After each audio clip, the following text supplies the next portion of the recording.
Mr. Darrow said, "I feel very grateful to you for the warmth and earnestness of your reception. It makes me feel sure that I am amongst friends. If I had to be tried again, I would not mind taking a change of venue to Portland, although I think I can get along where I am without much difficulty." The subject for tonight's talk was not chosen by me, but was chosen for me. I do not know who chose it, nor just what they expected me to say, but there is not much in a name, and I suppose what I say tonight would be just about the same under any title that anybody saw fit to give. I am told that I am going to talk about industrial conspiracies. I ought to know something about them, and I won't tell you all I know tonight, but I will tell you some things that I know tonight. The conspiracy laws, as you know, are very old. As one prominent laboring man said on the witness stand down in Los Angeles a few weeks ago, when they asked him if he was not under indictment and what for, he said he was under indictment for the charge they always made against working men when they hadn't done anything: conspiracy.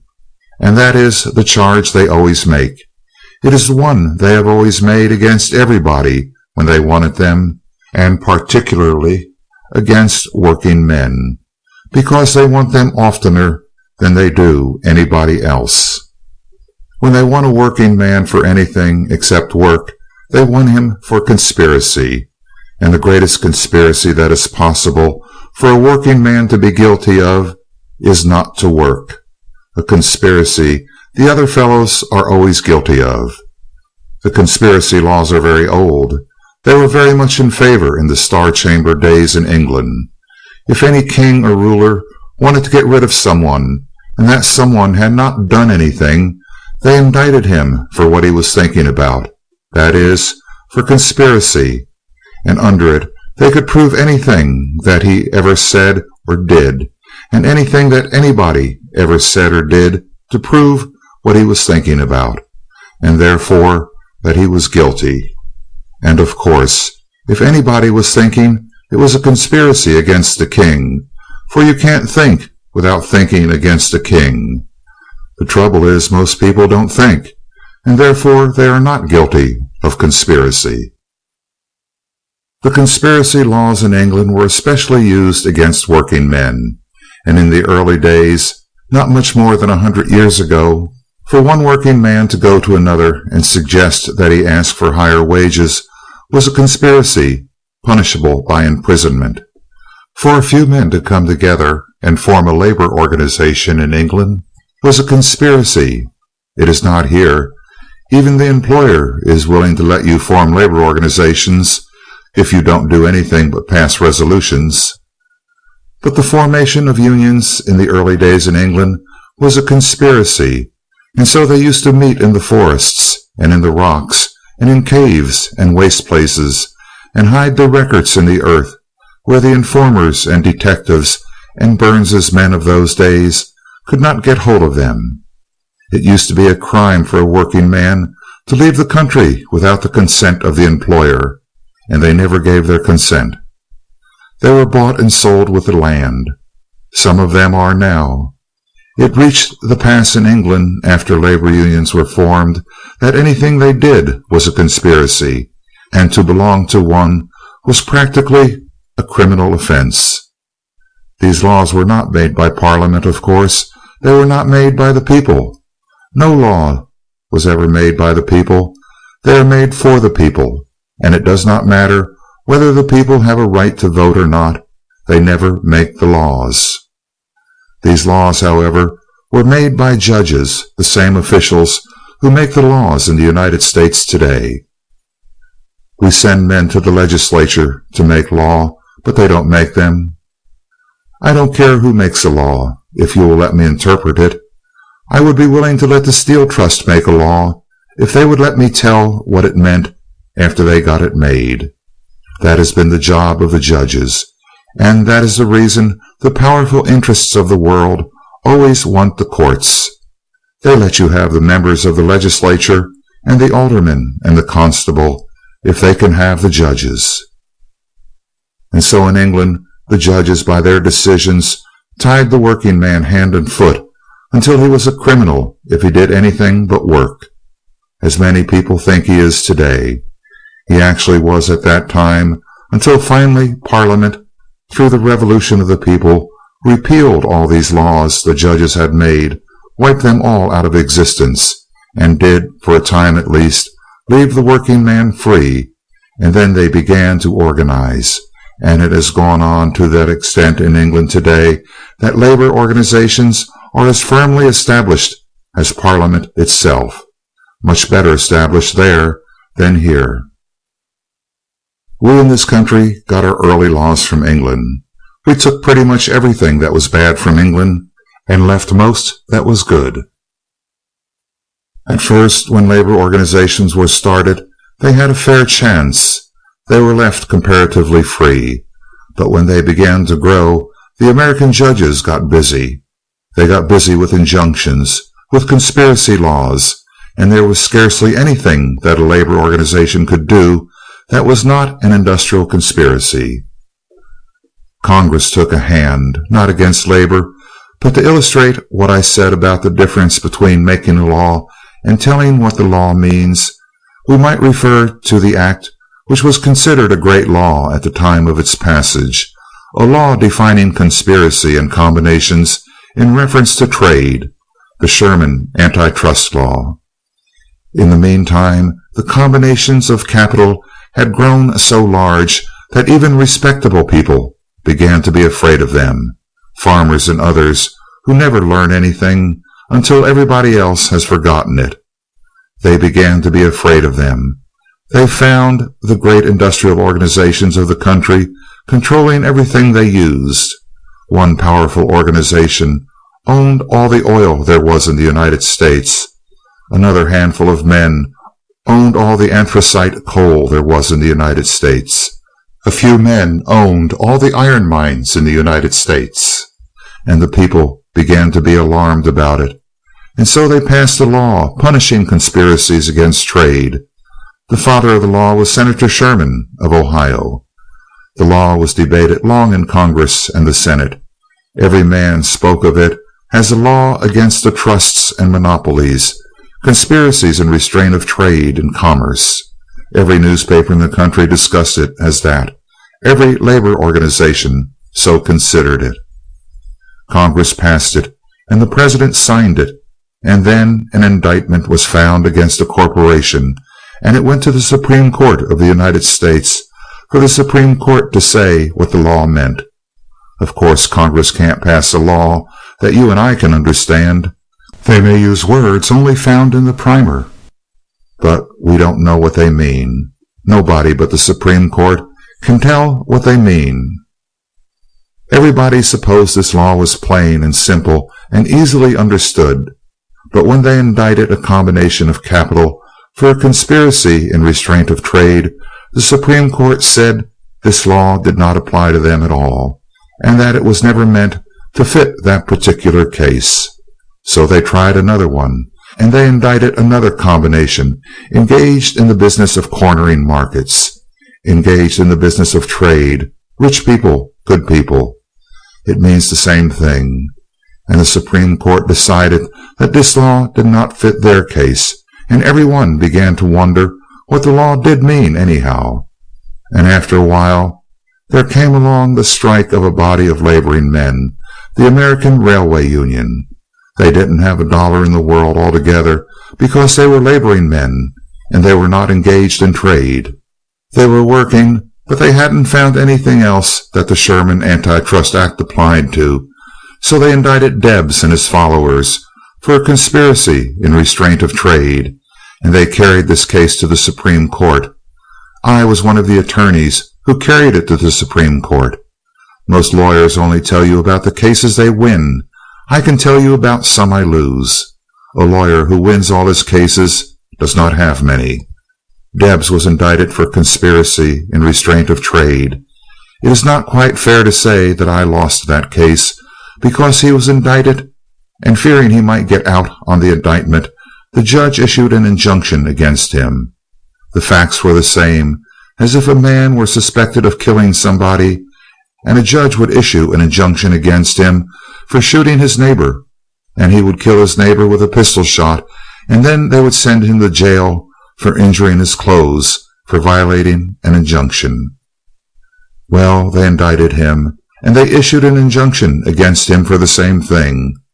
Of course, we tried the indictment before a jury, and that we won. You can generally trust a part of a jury anyhow, and very often all of them. But the court passed on the injunction case, and while the facts were just the same and the law was just the same, the jury found him innocent, but the court found him guilty, and Judge Woods said that he had violated the injunction. Then we carried it to the Supreme Court on the grounds that the Sherman antitrust law, which was a law to punish conspiracies and restraint of trade, was not meant for labor unions, but it was meant for people who are trading, just as an ordinary common man would understand the meaning of the language. But the Supreme Court said we didn't know anything about the meaning of language, and that they had at last found what the Sherman antitrust law meant, and that it was to break up labor unions. And they sent Mr. Debs to jail under the law, and nobody, excepting someone connected with the union, has ever been sent to jail under that law, and probably never will be. So of course even the employer, the Merchants and Manufacturers Association, and the Steel Trust, even they would be willing to let the socialists go to the legislature and make the laws, as long as they can get the judges to tell what the law means. For the courts are the bulwarks of property rights, and property interests, and they always have been. I don't know whether they always will be. I suppose they will always be, because before a man can be elected a judge, he must be a lawyer. They did patch up the laws against combinations in restraint of trade. Even the fellows who interpreted it were ashamed of it, and they fixed it up so they might catch somebody else. And they brought a case against the Tobacco Trust, and after long argument and years of delay, the Supreme Court decided on the Tobacco Trust. And they decided that this was a combination in restraint of trade. But they didn't send anybody to jail. They didn't even fine them. They gave them 6 months, not in jail, but 6 months in which to remodel their business so that it would conform to the law, which they did.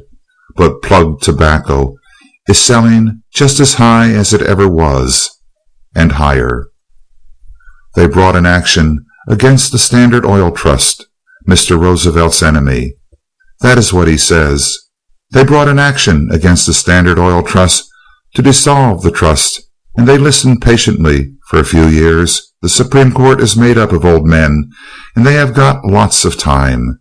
And after a few years, they found out what the people had known for 25 years, that it was a trust, and they so decided that this great corporation had been a conspiracy in restraint of trade for years, had been fleecing the American people.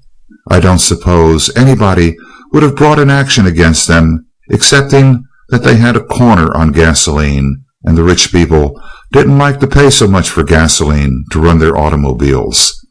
They found out that the Standard Oil Company was guilty of a conspiracy under the Sherman antitrust law, and they gave them 6 months in which to change the form of their business. And Standard Oil stock today is worth more than it ever was before in the history of the world, and gasoline has not been reduced in price, nor anything else that they have to sell. There never has been an instance since the law was passed where it has ever had the slightest effect upon any combination of capital, but under it working men are promptly sent to jail. And it was passed to protect the working man and the consumer against the trusts of the United States. So you see, it does not make much difference what kind of a law we make, as long as the judges tell us what it means. The Steel Trust has not been hurt. They are allowed to go their way and have taken property which at the most is worth $300 million, and have capitalized it and bonded it for $1.5 billion, or $5 for every one that it represents, and the interests and dividends, which have been promptly paid year by year, have come from the toil and the sweat and the life of the American working man. And nobody interferes with the Steel Trust, at least nobody but the direct action men. The courts are silent. The state's attorneys are silent. The governors are silent. All the officers of the law are silent, while a great monster combination of crooks and criminals are riding roughshod over the American people. But it is the working man who is guilty of the industrial conspiracy. They and their friends are the ones who are sent to jail. It is the powerful and the strong who have the keys to the jails and the penitentiaries, and there is not much danger of their locking themselves in jails and penitentiaries. The working man never did have the keys. Their business has been to build them and to fill them. There have been other industrial conspiracies, however, which are the ones that interest me most, and it is about these and what you can do about them and what you can't do about them that I wish to talk tonight. The real industrial conspiracies are by the other fellow.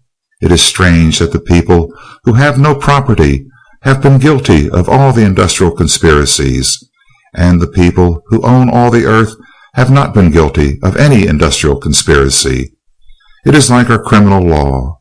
Nearly all the laws are made to protect property, and nearly all the crimes are crimes against property, and yet only the poor go to jail.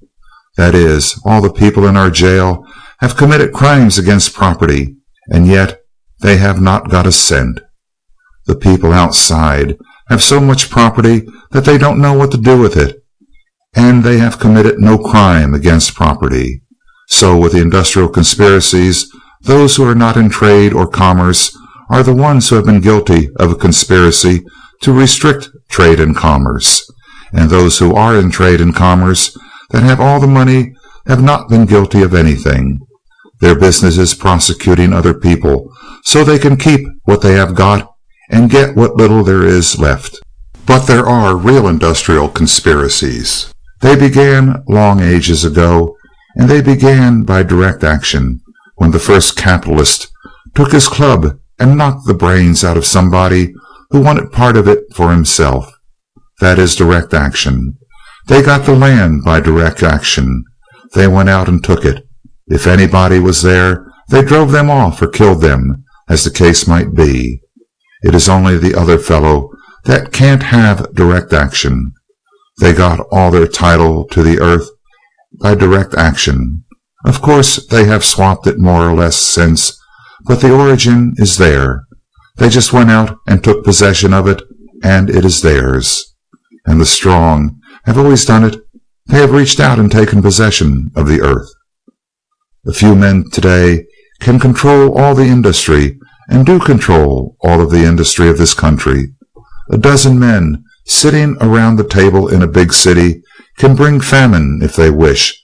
They can paralyze the wheels of industry from one end of the United States to the other, and the prosperity of villages, cities, and towns, and the wages of its people depend almost entirely upon the wills of a dozen men.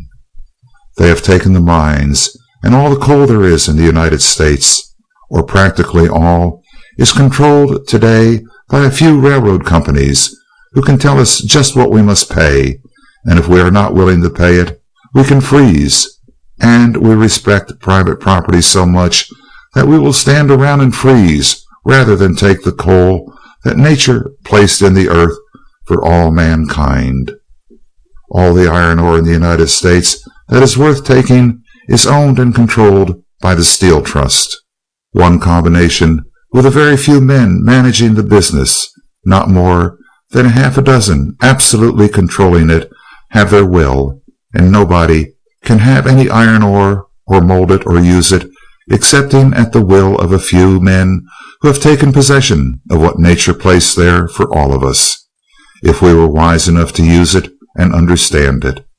And the great forests of the United States, what is left of them, and there is not so very much left. We are wise people. We pass laws now for the protection of timber in the United States so it won't be destroyed too fast. And at the same time, we put a tariff duty of $2 a thousand on lumber that comes from somewhere else so that it will be destroyed at a high price. We are the wisest set of people of any land the sun has ever shone upon. And if you don't believe it, ask Roosevelt when he comes here.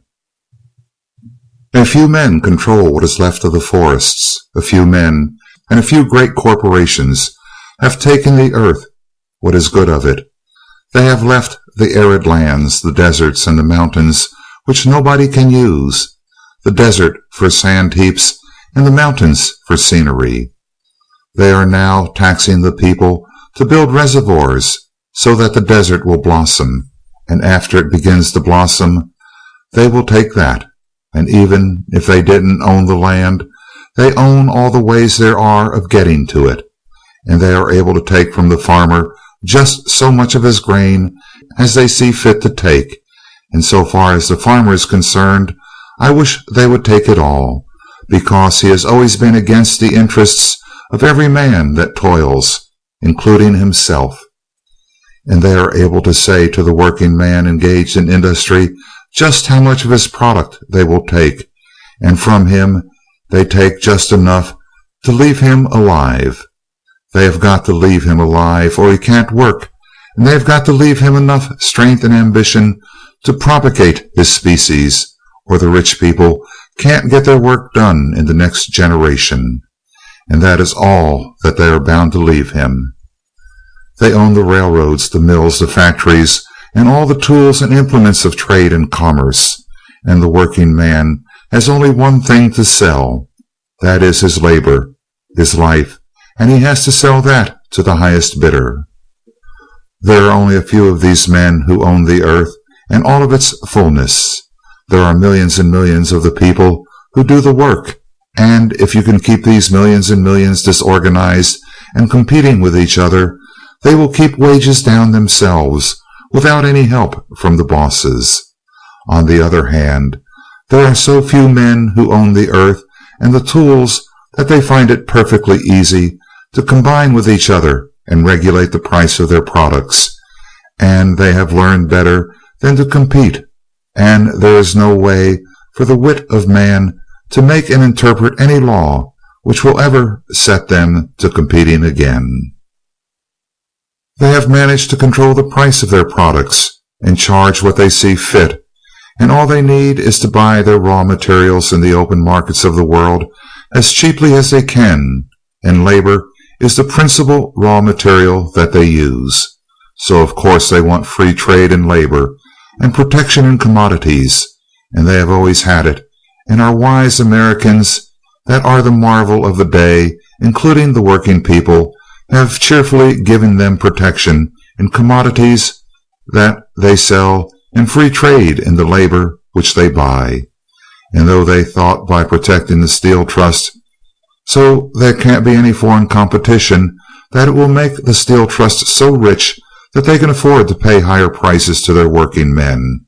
It is one thing to make a man rich enough so he can afford to pay high wages, and it is another to make him pay. So the employer and the capitalist have combined in all industry, and they fix the price to suit themselves, and insist that the working man shall come to them individually and unorganized, and compete with each other for a day's labor, so they can buy labor at the smallest cost, and if perchance there are not working men enough here, they want the ports of the world opened, so they can draw on China or Japan or any other country on the face of the earth, and get working men there to work for them at the smallest price. The game is simple and easy. It seems as if it were simple enough for an American farmer to understand, but he doesn't. Now the original conspiracy, industrial conspiracy, has been on the part of the strong to take the earth, and they have got it. They own it, and all they need now is to get enough working men and women at low enough price to make them as much wealth as they want. It is pretty hard to fill that market. They want so much, but that is all they need. And the conspiracy On the other side of the working men of the United States is the same conspiracy as the conspiracy of the working men of the world, and it has only one object. We may temporize, we may be content with a little, we may stop at half measures, but in the end it only has one object, and that is for the workers of the world to take back the earth that has been taken from us. Take it back and have all the products of their toil, not part of it, but all of it. Now it is a long road.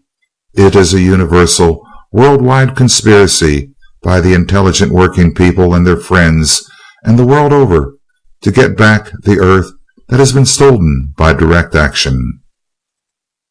Now, no one who understands this question wants anything less, and the employer is right when he says if working men are permitted to organize, they won't stop with that, and they won't. You may place every lawyer on the bench, you may place a jail in every block, and a penitentiary in every ward, and the working man won't stop. If they will, they deserve to be working men forever. The employer understands that if working men organize, something will be doing, and so he does not believe in organization. Sometimes he says he does, but he does not. If the working man must organize, then the thing is to keep them as quiet as they can, to turn their labor meetings into prayer meetings. They are entirely harmless. They don't help the people who pray, and the Lord has always been so far away from the working man that it doesn't bother him either. They are willing even, as I have said, to let them pass resolutions, but that is about the limit. They understand that one thing leads to another, and if they concede higher wages today, next year they will want another raise, and so they will. There is no danger of raising it too high for a long while to come. And if they concede shorter hours today, next year they may want them shorter still. Everybody is working for shorter hours, especially the people who don't work. And they are all working for bigger pay. Even those who get all there is, they want more. And of course, there will be no stopping, there will be no end to the demand until we get it all, and that is a long way off. And the question is, how? And that is not so easy. It is easier to tell how you can't get it than to tell how you can get it. It is easier to tell how you haven't got it than how you are going to get it. There's another thing that they are fairly well satisfied with. They don't worry much about voting. They have been satisfied to let all the men vote, and they still have kept their property. They will be satisfied to let all women vote, and they will still keep their property. Voting has not done very much, but we've been practicing at it for more than 100 years, and it is a nice little toy to keep people satisfied, but that is all it has done so far. Of course, here and there, we have been able to pass a few laws. For instance, we have statutes which forbid women from working in a factory more than 10 hours a day. Now we have done something. We have statutes forbidding men to labor more than a certain number of hours a day. That is, people like to work. They love it so dearly that you have to pass a law to keep a working man from working. When we pass laws to keep men and women from working, it ought to show the stupidest mind that there is something terribly wrong with the industrial conditions under which we live. If men had a chance to work and get all the proceeds of their work, you would not have to pass laws to keep them from working. They would stop soon enough. And if every man could employ his own labor and receive the full product of his toil, it would make no difference how hard your neighbor worked. It would not hurt you in the least, and you could let him work himself to death if he wanted to. The only difficulty is under the patchwork industrial system of today, where a few men own all the earth and all the factories and mills and are compelled to sell their product to the working man. They give him such a small share of that product that the working men haven't anything to buy it with. They can't buy it back, and so there is not enough work to go round. And for that reason, we are tinkering up this old system of laws to keep people from working, and we pass a law to limit the number of hours that a man can work, and to limit the number of hours that a woman can work, and to limit the age at which a little child can be fed into the factory or a mill. Do you suppose that the fatherhood and the motherhood of the people of the United States is not of high enough grade so that they would not send their children to a factory or a mill if there was any way to avoid it? And do you think under any fair system of industry and life we would ever need a law to keep a child out of a factory or a mill? We have managed to pass some laws to require safety appliances in factories and in mills and upon railroads. For instance, to put a guard on a buzz saw so that a working man won't saw his hand instead of sawing the wood. But if a working man had any chance to employ his labor and get what he produced, he would not be fooling with a buzz saw, and there would be no need of it, and he would look out for the safety of the machines himself and do it a great deal better than the government ever did or ever can possibly do it. So we have done everything and tried everything except to strike at the root of any evil and accomplish something of real value. We have even passed laws excluding the Chinaman and the Jap from the United States. That is, we love our own people so dearly that we won't let the Chinaman or the Jap do the work for them.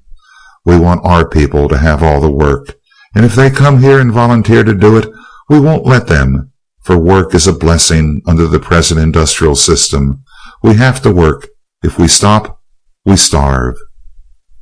Now I could imagine a system, and it seems to me that most all of you could imagine a system that was so fair and so just and so equal that if any body of philanthropic heathens would agree to come over here and do our work for us, we would go and play golf or run automobiles whilst they were doing it.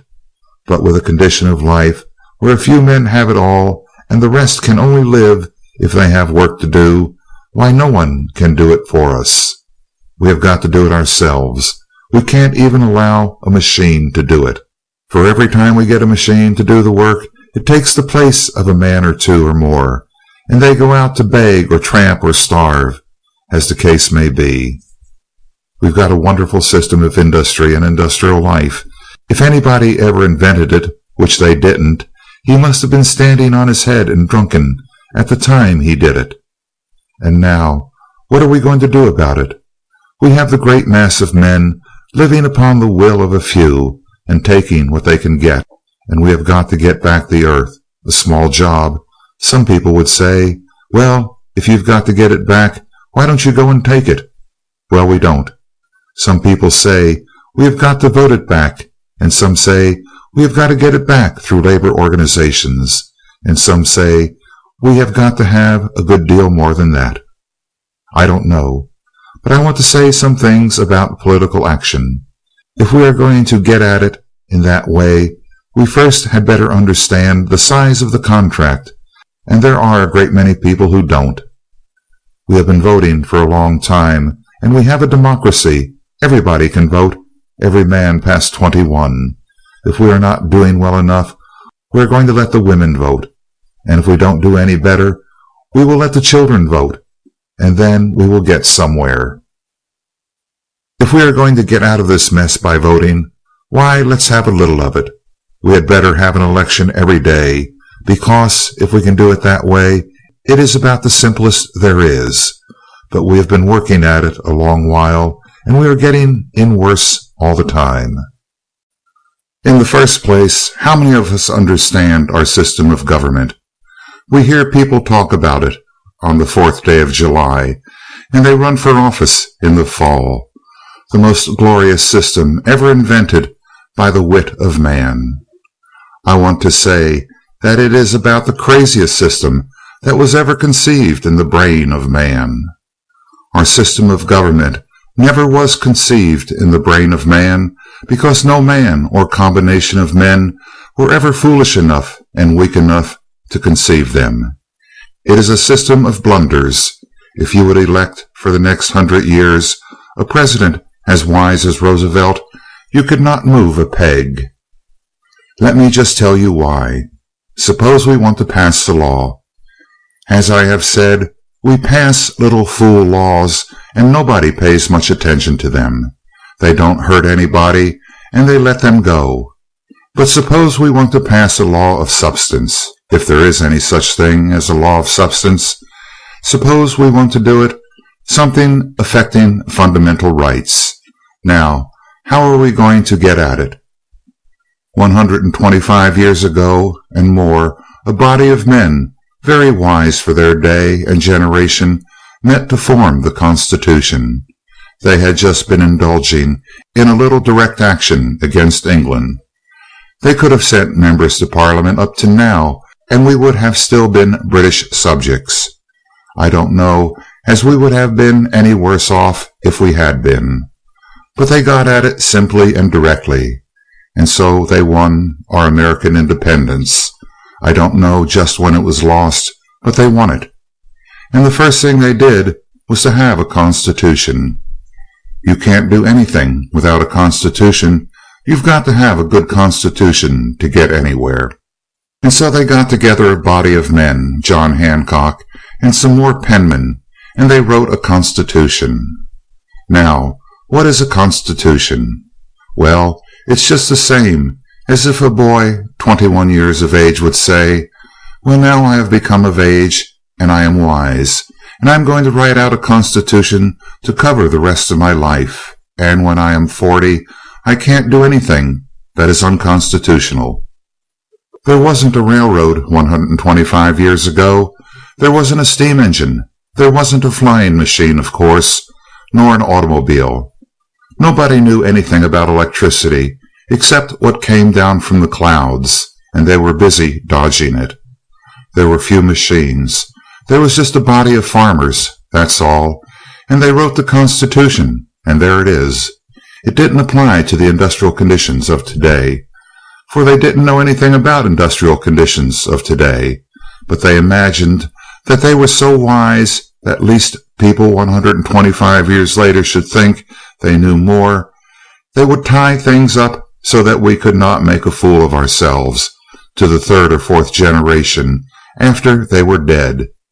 And so they wrote down a constitution, which meant that whatever the American people wanted to do 100 or 200 or 500 years afterward, they could not do it unless it agreed with the Constitution that had already been written down, or unless they changed it. Well, now, that was a wise piece of business so far, wasn't it? But that is only the beginning of it. Then they organized this government into separate states. I don't know how many there are now. They are hatching some new ones all the while. But every state was independent in a way, and in a way it was united with all the rest. Nobody knows just how much independence there is and how much union there is. Nobody knows but the judges, and they only know in the particular case. They can say this goes or this does not go. Nobody can tell until they get there. What comes within the state province and what comes within the national province, nobody knows, nor ever did know. The states are individual and separate to make laws for themselves. Each one of them has a law factory of their own, and they are all busy, and the United States government has another big law factory, and they have all been grinding out laws for 100 years, and not only that, but the courts have been telling us what they mean and what they don't mean, so it has been pretty busy for the lawyer. Then they decide that they should have a Congress, which consisted of the Senate, where men were selected for 6 years, not by the people, but by the state legislatures, and a Congress where men were elected for 2 years by the people. But these congressmen elected for 2 years didn't take their seat for a year after they were elected, and time to forget all about the issue on which they were elected. And not satisfied with that, they had to have a Supreme Court to tell us what the Congress or the Senate meant, and the Supreme Court was appointed for life and not beholden to anybody, and they are generally about 100 years old apiece.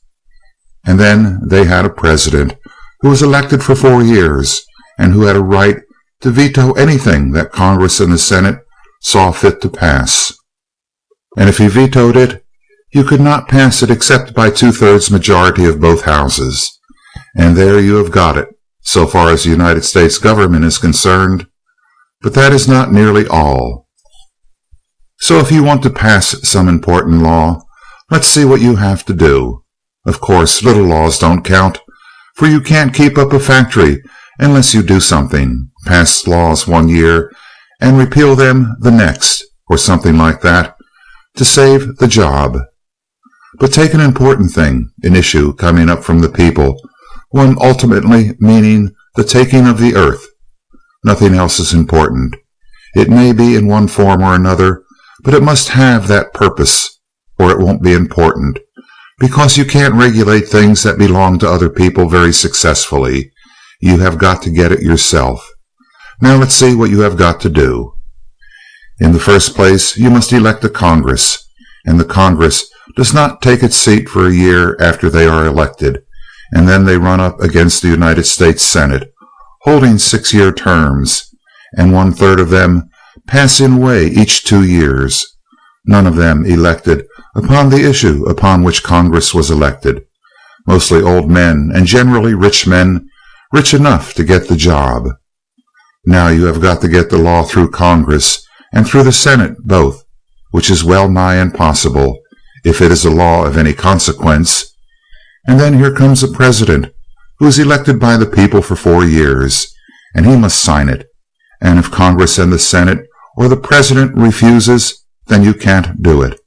Excepting if the president refuses, then you have got to get 2/3 of both the houses, which is impossible if the law amounts to anything, and then you have only begun.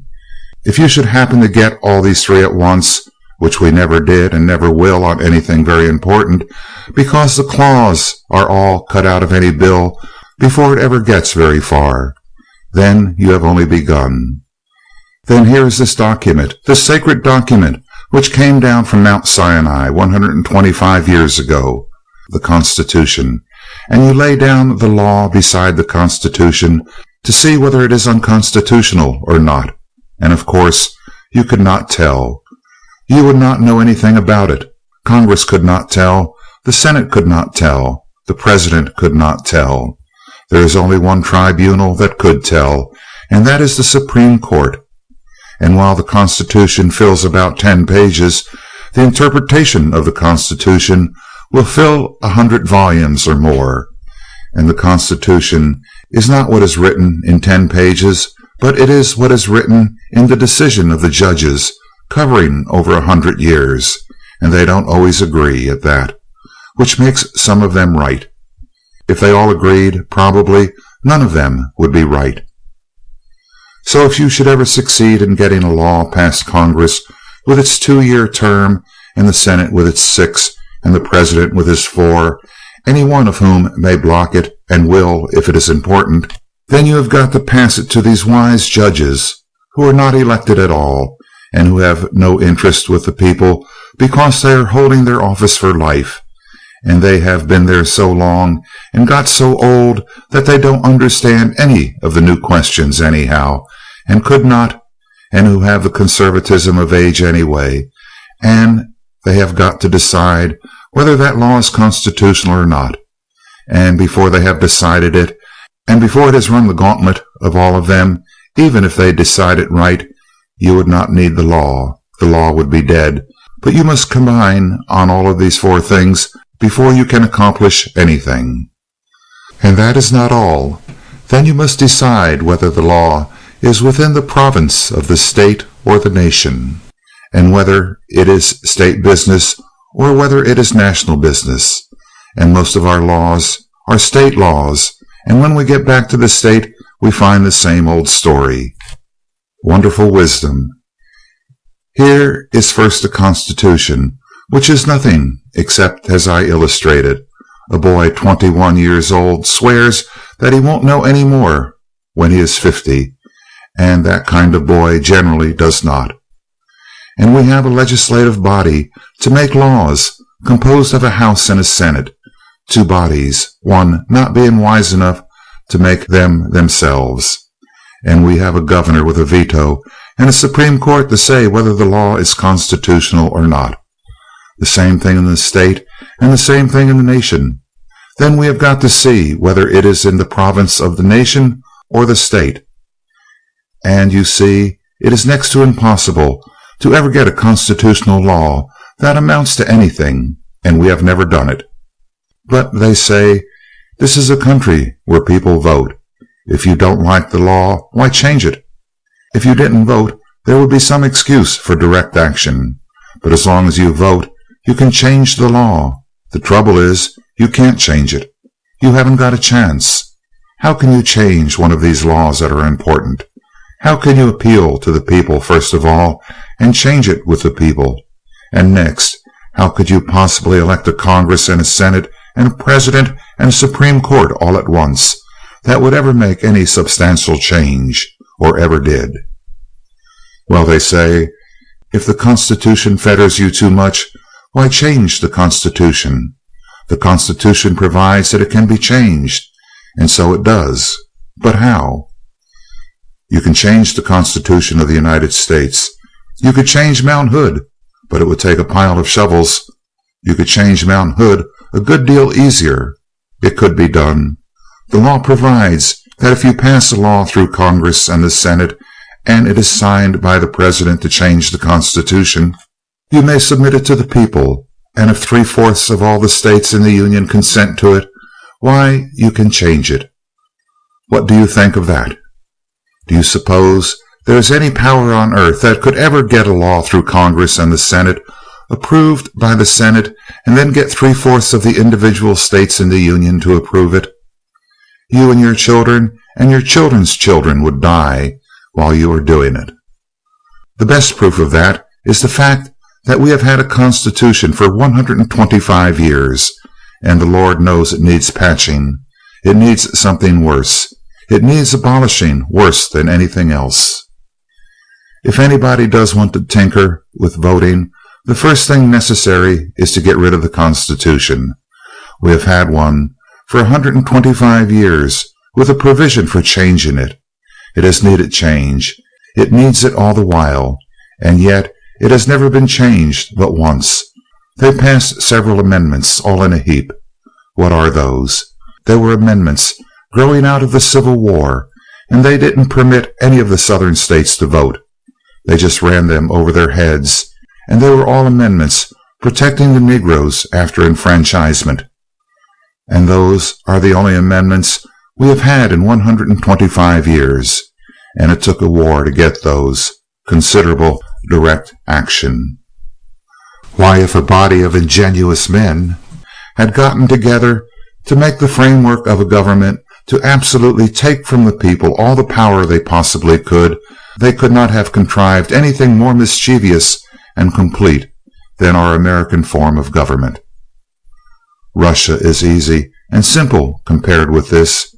If you did happen to get a progressive, kindly, sympathetic, humane czar, which you probably won't, but if you did, you could change all the laws of Russia, and you could change them right away and get something. But if you got the wisest and kindest and most sympathetic man on earth at the head of our government, he could not do anything. Or if you filled Congress with them, they could not do anything. Or the Senate, they could not, and the Supreme Court could not. You would have to fill them all at once, and then they would have to override all the precedents of 125 years to accomplish it. The English government is simplicity itself compared to it. As compared with ours, it is as direct as a convention of the IWW. The English people elect a parliament, and when some demand comes up from the country for different legislation which reaches Parliament and is strong enough to demand a division in Parliament, and the old majority fails, Parliament is dissolved at once, and you go right straight back to the people and elect a new Parliament upon that issue, and they go at once to Parliament and pass a law, and there is no power on earth that can stop them. The king hasn't any more to say about the laws of England, nor any more power than a floor manager of a charity ball would have to say about it. He is just an ornament, and not much of an ornament at that. The House of Lords is comparatively helpless, and they never had any constitution. There never was any power in England to set aside any law that the people made.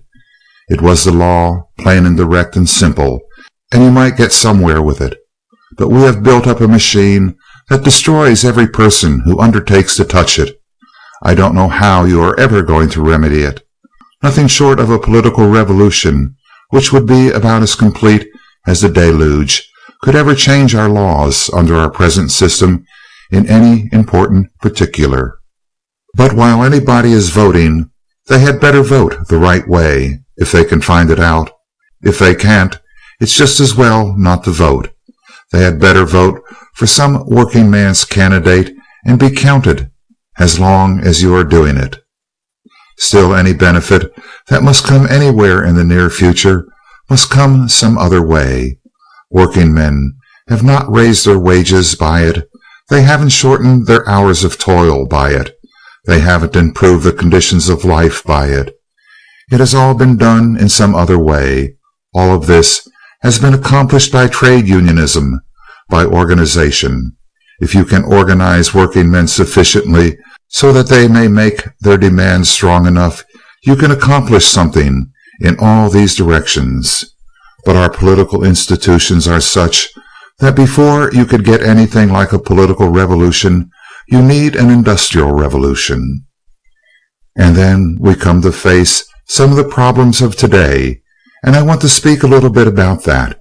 I have talked to you about as long as I ought to tonight, but I want to say something about some matters that perhaps are closer home than those. We find the American working man bound by the law, as I have said, everything taken from him. He can't do anything by voting. The courts are almost always against him, for the simple reason that the courts are made from lawyers, generally prominent lawyers and well-known lawyers. In almost every instance, these lawyers have been corporation lawyers. Their instincts are that way, their beliefs are that way, and their training and heredity are that way, and they are not with the poor. In order to be a lawyer, you must spend considerable time, if not studying, at least you must spend it not working.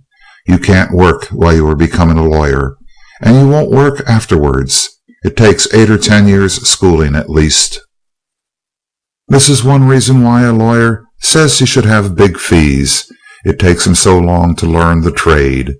That is, the poor people support a lawyer so long while he is preparing that they ought to support him better while he is practicing, because a fellow studying to be a lawyer or a doctor or a minister, I don't know what they study to be a minister, but I suppose they do, has got to be living while he is studying, and somebody must take care of him, to take care of him while he is learning. After he gets it learned, he takes care of himself. So the judges are not on your side. They don't look at things the way you do. They are trained differently.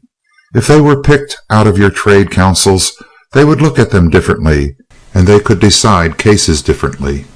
Everything is in habit, and the environment, and the training, and they are all the time fashioning the law against you. Then what? Workingmen find themselves hedged about wherever they turn. They can't employ themselves. Someone has got the earth. They can't mine ore. Somebody owns it. They can't get the steel to do the work with themselves. They have got to buy it off somebody. They can't do the work except for wages. The employer does it, and the employer insists upon open competition in labor, and workingmen are constantly fighting each other. Everybody admits that the systems must change, that the laws must change. They can't change them by political action, and the injustice goes on and on and on. They find children taken from school and put in factories and mills. Their children, not the children of the rich, but the children of the poor. The rich love their children so much that they don't put them in factories and mills. Only the children of the poor are put in factories and mills, which shows that mother love is not the same with poor people as it is with rich people. Still, the poor people have all the children anyway, so there are enough. They are good to the rich, and they have the children for them. They find that life of a poor man is only about 2/3 as long as that of a rich man. A man dies because he is poor. A lawyer or preacher or a doctor can take care of himself, but the working man dies because he is poor. Lots of gray-headed lawyers and preachers and bankers and doctors, but there are not so very many gray-haired working men. That is lucky for them, too, because they would have to go to the poorhouse. Maybe they will get old-age pensions sometimes. It is always safe and economical to give working men old-age pensions, because they never reach old age. They find themselves ground up by all kinds of machinery, ground to death under car wheels, sawed to pieces in factories and mills, falling from 10 and 12-story buildings, picked up on the ground, just one big splatter of blood and bones. They know these conditions are wrong and they can't change them, and the people who have control of it are squeezing them tighter and tighter all the time, and they don't know which way to turn. And which way do they turn? They try voting. They don't accomplish it. They try organization, and that is hard. They try direct action, and that is hard too. You wonder that they try it. Now, a great many people condemned the McNamaras. A great many working people condemn them. I don't say that the working people ever need to resort to force, or ever should resort to force, but it is not for me to condemn anybody who believes they should. I know that the progress of the human race is one long bloody story of force and violence, and from the time man got up on his hind legs and looked the world in the face, he has been fighting and fighting and fighting for all the liberty and the opportunity that he has had. I think the time will come when he can stop. Perhaps it has come, and no one hates cruelty and force and violence more than I hate it. But don't let them ever tell you that all the force has been on our side. It never has been. Most of it has been with them. They are the ones who have the force, who have the power. Why are these standing armies and navies, and more than that, the militia, building their armories in every great city in the United States? Are they there for a foreign foe, or are they there to shoot strikers and working men when the time shall come? Are they there to protect the people from China and Japan and England, or are they there to protect property against the poor? What is a lockout in a factory or a mill when they call it famine and want and hunger and cold to do their work? Is that force, or is it peace and quietness and gentleness and the golden rule? What are the policemen? What are the officers of law? What is the machinery of government directed against the working man, holding all the resources of the earth in the power of a few and compelling the money to go to those few for the means of life? Isn't this force? What is the blacklist? Is it anything but force that drives children into the factories, that drives women into the factories, and compels men to work with defective machinery for long hours and poor wages? Is it anything but the force of starvation and want that has always been used by the owners of the earth to make the poor do their bidding and their will? The force is there. It is not with the weak. The weak have never had the strength or the opportunity to use the force. And when, here and there, some man, like the McNamaras and others, I don't need to mention them alone, excepting that I want to live to see the day that justice will be done to them, here and there, when they reach out blindly to meet force with force, call it blind if you will, call it wrong if you will, I have never counseled or advised it, perhaps because I am not brave enough. It is not for me to say, but call it blind, call it mistaken, call it what you will, but the fact will ever remain that men who do it never do it for their own mean personal ends, but because they love their fellow men. And long ago it was written down that greater love hath no man than this, that he who would give his life for his friend. Some day, I say, it will be understood, and some day the world will understand that they and Wood, who was indicted from the other side for an attempt to charge something to labor that labor was not guilty of, and all of these other indictments growing out of the same acts, that all of these acts were not individual acts at all, but they were part of a great industrial tragedy, of a great evolution of society. They are what are called social crimes, or social acts, for which these men were responsible in no degree.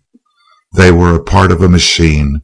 They were risking their lives, a part of a system, and, do what you will, others will be ground out of it forever and forever, until the system shall change, and until there will be some equity and justice in the world. The world is changing, and every person is doing his part in his own way. It is not for you to criticize me, or for me to criticize you, but to judge men by their motives, and to judge them by the side they are on. Labor must stand for its own men. It must stand even for its own mistakes, and its own crimes, if it is guilty of them. There is one question, and only one, to ask concerning a man or concerning an act. Was he on my side? You may counsel him to do differently, yes. You may teach him moderation, and believe in it. And all of us want to see peace and justice and harmony come out of all of these contending forces, as it one day will come. You may teach it, and you may believe it, but the man who lets a thought loose in the universe can never tell what the results of that thought may be. It may bear fruit in 1,000 ways of which we never dream.